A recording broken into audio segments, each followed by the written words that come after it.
ఎవరు కూడా నిలబడద్దు, అందరూ కూడా కూర్చొని కార్యక్రమాన్ని వీక్షించవలసిందిగా సూచన.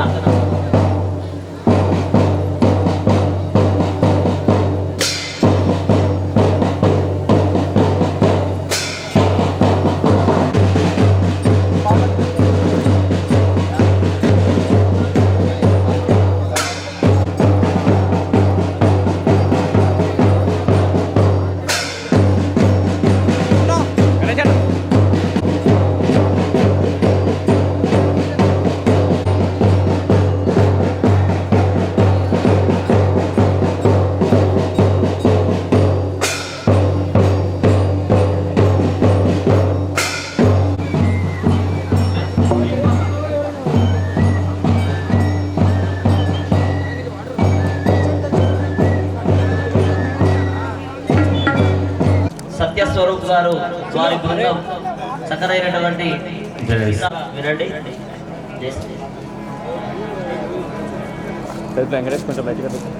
మా దయచేసి అందరూ వినాలి. చివరిలో అందరూ నిలబడ్డారు, వాళ్ళందరూ కూడా ధ్వజం దగ్గర చివరిలో ఉన్నారు. వారంతా కూడా వచ్చి మీ వెనక ఉన్నటువంటి వారికి ఇబ్బంది కలిగించకూడదు కాబట్టి అందరూ కూడా కూర్చోవాలి.